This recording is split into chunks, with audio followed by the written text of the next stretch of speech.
welcome to Lagos Transportation Agenda. My name is Emmanuel Aransiola, and as you all know, this program is meant to highlight topical issues, events, and of course, trends in the dynamic world of transportation. So today, we are at Universal Automotive Training Academy, where we have guys embarking on training on vehicle maintenance, which is the paramount topic we are taking today. And on this show today, our guest is Engineer Benedict Okoh, the MD CEO of this institution. Engineer Benedict, good to have you on the show. My pleasure to meet you, Emmanuel. So, when we are back from this little break, we'll be taking a deep dive into the maintenance and knowing your mechanics. Thank you. Welcome on board the newly retrofitted Light Ferry, where innovation meets comfort on water. As you step onto our state-of-the-art vessel, you'll notice the modern design and enhanced facilities that prioritize your safety and enjoyment. Our retrofitting process has not only upgraded the aesthetics, but also improved the performances of the boat, ensuring a smoother and faster journey across the beautiful Lagos waterways. Feel free to explore the spacious sitting areas equipped with comfortable amenities such as life jackets for all passengers, a first aid box, fire extinguisher, all for a relaxing ride. Our knowledgeable crew is here to assist you, making your journey as enjoyable as possible. Join us as we set sail towards a more efficient and eco-friendly future, embracing technology while celebrating the vibrant culture of Lagos. Thank you for choosing Light Ferry, where every ride is a memorable adventure. Welcome back. If you are just joining us, the program is taking a look at vehicle maintenance system and knowing your service provider. And with us today is Engineer Benedict Okoh, who is going to be taking us on an in-depth, or let me say an insight on what vehicle maintenance entails as motorists. So we all need to know. So Engineer Benedict, once again, you're welcome to this show. Thank you very much. So Nigeria has grown technologically vast such that we are moving from the use of petrol engine to CNG, which is compressed natural gas. And you as a specialist on this aspect of vehicle maintenance, and you even have an academy where students are trained on vehicle maintenance. What do you think are the challenges facing the migration or conversion of vehicles from petrol engine to CNG? Thank you, sir. Thank you very much, Emmanuel. I think one of the major challenge is maybe people who don't have the prerequisite knowledge or technical competence to maintain vehicles in the first order. Okay. Now, because if you look at CNG vehicles, that is compressed natural gas, which is also a derivative of natural gas, that is liquefied natural gas, is because most of the people who are going into CNG conversion are not grounded technicians. Now, if you are a technician, then you know very well that CNG is just another source of fuel. Okay. For instance, you have petrol, you have diesel, there's all fossil fuels. But again, CNG is a natural gas which doesn't have some of the constituent of this other fuel which make it burn cleaner. Okay. And that is why it is called natural gas, compressed natural gas. Now, if someone is a technician, he knows that what he is dealing with here when installing or working on the natural gas vehicle is the fuel system. Every vehicle or every engine has a fuel system. On diesel, it is called compression ignition engine.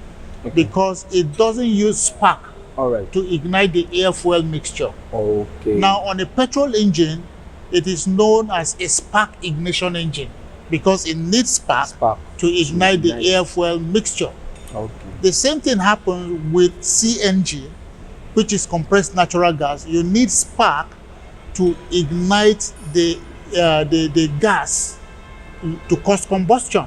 Okay. But the thing here is that the difference here between CNG and petrol is that petrol is liquid, while CNG is completely gas. There is no element of liquid in it at all. On petrol, you need to vaporize the liquid fuel into a vapor for you to be able to compress it and also ignite it. Okay. But CNG comes already vaporized. All right. So I think the technicality here is people to really understand the difference between CNG, which is gas, and liquid fuel, and how to apply them is the issue here. So if you are not a technician, a grounded technician, it might be a little bit difficult for you to go into CNG retrofit. All right. So that is one of the technicalities in it. All right. Thank you, sir. And talking about this compressed natural gas, in Nigeria, we have noticed that a lot of people are already migrating from petrol engine to this CNG. As a specialist, what are those challenges or difficulties you think maintaining this vehicle or this vehicle that is compressed natural gas installed? What are the difficulties they might be facing? What do you think might be the difficulties? Well, I think one of the major difficulty will be the technical competence. That is number one. Okay. Who is the installer? Is the installer really knowledgeable about a CNG system, how to install? Okay. Then secondly, it will be the kits themselves. That is the parts that make up the CNG kit that you are installing in the vehicle. That is a second challenge. And thirdly, what we have right now is that we don't have enough stations where you'll be able to get CNG dispensed to your vehicle. Yes, that is a absolutely. big challenge as it is right now, because Absolutely. most of the vehicles that are already converted are having this challenge. Anywhere you go, if there's a station that dispenses CNG, you'll see queues are growing, just like we used to have for petrol. Now, the thing is, it's going to be like a discouragement for a lot of people. Okay. Now, this is a very good initiative, which we should have carried out long ago. Long ago. Because the truth is that Nigeria is not even a crude nation. Nigeria has more abundant gas than crude oil itself. Wow. So Nigeria is literally sitting on gas. On gas. And what are we actually using it for? So we need to utilize the resources we have.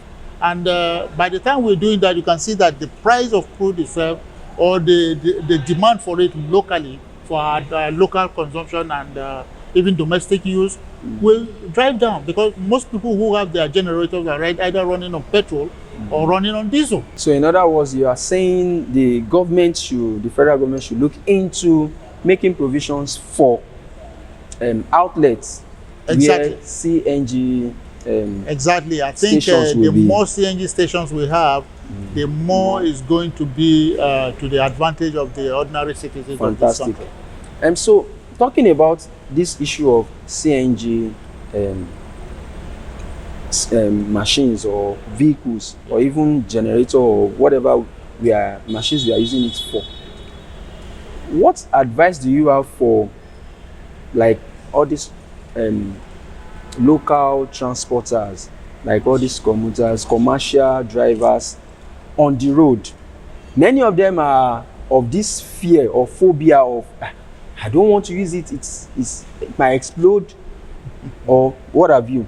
Yeah, now, what advice do you have for all these commercial, especially these commercial users? Well, I think I'm happy a little bit now that a lot of them are beginning to embrace it. At the inception of CNG, a lot of people, not just the commercial vehicle owners, but every ordinary Nigerian that doesn't know much about CNG has that phobia. And it is not far-fetched. Back in the days, not very long ago, when we were using firewood, coal, charcoal, and kerosene to cook, I mean, it looks normal. At that period of time, if you are going to rent a house, and then you are going with your gas cooker, your landlord will tell you that you will not be able to use the gas. Yes. Why? Definitely. Because they will liken it to explosion, gas explosion and all that, because we have not cultivated the act of safety using cooking gas. Wow. Now, the truth is that CNG is far, far safer than cooking gas. They are not the same gas. Are you serious? Yes, so when people started hearing about putting gas in a vehicle, they began to think it's the same cooking gas that is going to be deployed driving a vehicle. But that is not the same gas. Oh, really? No, CNG is compressed natural gas. Yes. It's completely gaseous. If I should release the CNG gas here and light a match, it will find it, it will just kill the flame. It will not ignite. Unlike LPG, which is a liquefied petroleum gas. Now this one has liquid, which means that the content can actually spill like your petrol, and then it can be able to ignite fire. But CNG is lighter than air itself. Wow. So by the time you release it, it disperses to the atmosphere and it imposes no danger. The only danger with CNG is the high pressure that is contained in the cylinder. So if there's any safety at all, it's the cylinder that is the thing of safety there. It must be very strong enough to be able to hold that high pressure that the gas is actually put inside. Wow. Thank you very much. I think this is a new innovation, and everybody is already keen into the idea. And for every of my viewer, I want to believe we are getting the point from the specialist. A lot of us have this impression that this CNG is just like our normal natural gas. But now there's no fear of explosion anywhere. So we are rest assured now that we can dive into converting our fuel system into CNG, which is compressed natural gas. So, but now coming back to the older vehicles using petrol engine, what normal daily routine do you pass through in your workshop here with your boys? I mean, there are daily routines. Can you walk us through those daily routines you pass through in this workshop? Well, I think the major routine usually is steering, suspension, which the layman will call the legs. Yes. And of course, you know why we'll be having such problems. Definitely. We have a lot of bad roads, and the vehicles navigate through these roads. You know, so sometimes you find out that the ball joint, tie rods, you know, things that has to do with steering and suspension are mostly the major jobs that comes to the workshop on a regular day. Okay. And then you can't rule out the fact that for newer vehicles, they have a lot of electronics in them, electrical issues and all that often come in every now and then. People hardly do maintenance. Predictive. Yeah, what they do mostly is that when there is a problem, they come in for repairs. But people hardly do maintenance. There's difference between maintenance and repairs. Okay. So when people come in, it's because they have a problem. It's not because maybe it's due for regular maintenance and they want to maintain it. It's because they have a problem, an existing problem that they have perceived, and then they want to fix it. Okay. That is what people come in mostly for. Okay. Don't go nowhere. We'll be right back. And when we are back, engineer will be taking us on a wrap-up of what the maintenance and the users, the maintenance and the service providers are all about. Thank you.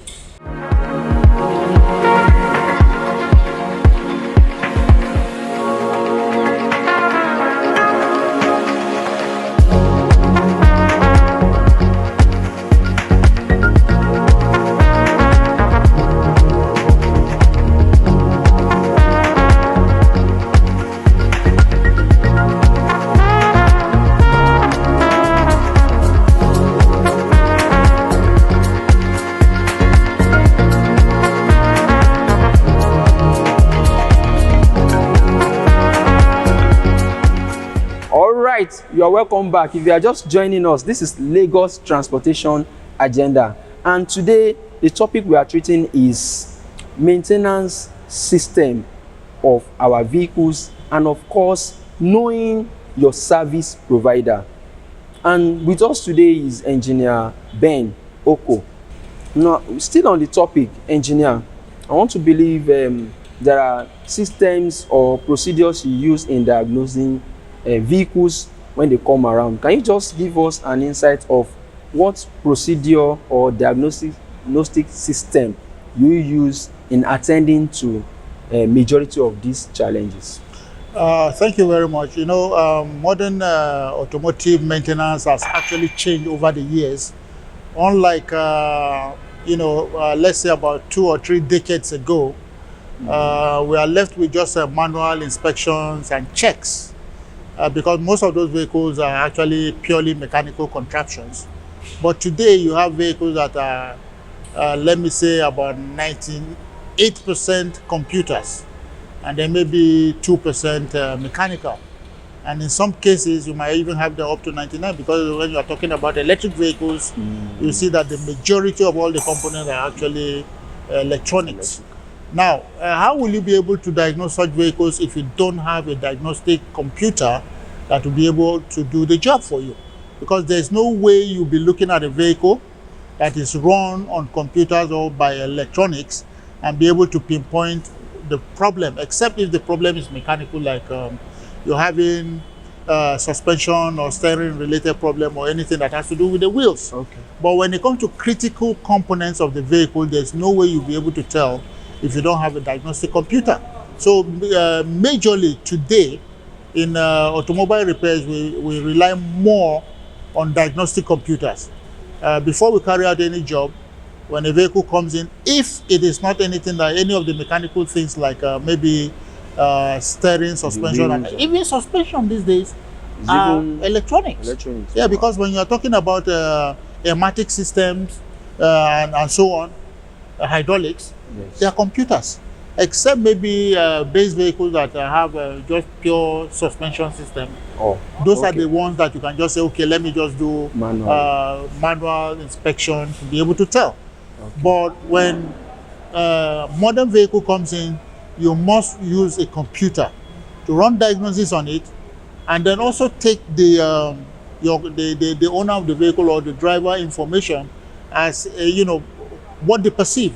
But the majority of what you are going to get while checking the vehicle is through the computer. Now, the computer we are using interact with that onboard computer to retrieve the information, so we know exactly what is going on. Wow. That puts it plain and simple. Wow. That is fantastic. Looking at the topic which has to do with the maintenance of vehicles and knowing your service provider. Now, what are the common mistakes vehicle owners make that results into serious maintenance precaution or serious maintenance attention, or even eventually damage on the vehicles? What are those common mistakes vehicles owners make? Well, I think one of the major mistake is not paying attention. Not paying attention. Exactly, because before a fault occurs on your vehicle, there will be some telltale signs that you will get. Like, let's assume, like, okay, I'm sure you've driven on a road and then you see a wheel pull off on a car. Definitely. And then it's there at the middle of the road. It didn't just happen. There must be some sound that the owner of the vehicle has been perceiving. Like when you go through a rough road, you hear some unusual noise. And then you just ask, there's nothing wrong with it. And then you're actually preparing for when it is going to pull off. That sound is actually a warning that something is going wrong. So don't ignore it. And then sometimes again, you see a strange light just comes on the dashboard. You have never seen that light before. And then you just assume that, well, nothing is going to happen. Because you didn't pay attention to it, the car may just break down. So the moment you observe anything, either through handling of the vehicle, that it is not handling the way it's handling normally, you should pay attention and take it to your technician to actually find out what exactly is wrong with it. Again, sometimes it's not actually the fault of the owners themselves. There are some owners that are very, very attentive to their vehicle, but they have a wrong technician. Oh. Now, if they perceive something is going wrong and then they go to the technician and just look at it and say, nah, there's nothing, just continue using it. Because he doesn't know exactly what it is. So he cannot give him a solution. Perhaps he didn't diagnose. Well, if he doesn't have the diagnostic equipment, like a light comes on and he doesn't understand the light, he'll tell you that is the way it happens sometimes. How do you build trust? Well, trust, easily said, but trust is a very expensive currency, I must tell you. And my business actually relies on trust. Like this workshop here, I have clients who come in from the island. They send in their vehicles here. They send in their vehicles here. They have never been here before in their life. Even if you have a gun to their throat, they can never direct you to this place. Why do they send their vehicles here? It's trust. Trust. Because they know that whatever I'm telling them is exactly what it is. And these days, it is very easy for you to know somebody who is not trustworthy. If somebody gives you an information about your car that you feel is not right, go to the internet. You'll find everything you're looking for. Just type in the model of your car, the problem. You see a lot of people who have the same problem, and you hear so much about it. So if you, as a technician, you are not telling your client the truth about what you are doing, it's a disservice to yourself. And then if you talk about parts, so there are different kind of parts in the market. For one, the way I operate, if you bring your vehicle, if you want to buy your part, you bring the part. But then the warranty is on you because you know the source where you got the part from. I'll not give you a warranty for a part I didn't buy. If you trust me to give me your car and buy the parts, I'll buy the part that I know will protect my image. So that is the way it is. So like I said, trust is a very expensive currency. Wow. So if you want to maintain integrity, protect your wow, wonderful. Wow, wonderful. Thank you very much, Engineer Benedict Okoh. If you are just joining us, he is the CEO of Universal Automotive Training Academy. And he has really given us an eye-opener on what vehicle maintenance, from the issue of conversion from petrol engine to CNG vehicles, which is cost effective. But because of phobia, majority of us have been avoiding switching from that to CNG. But now I want to be rest assured that majority of us can now migrate into conversion. So engineer, I want you to give the audience viewing you on the set your advice on vehicle maintenance in general. Well, vehicles, the way we see vehicles as a technician, we see it as part of our family.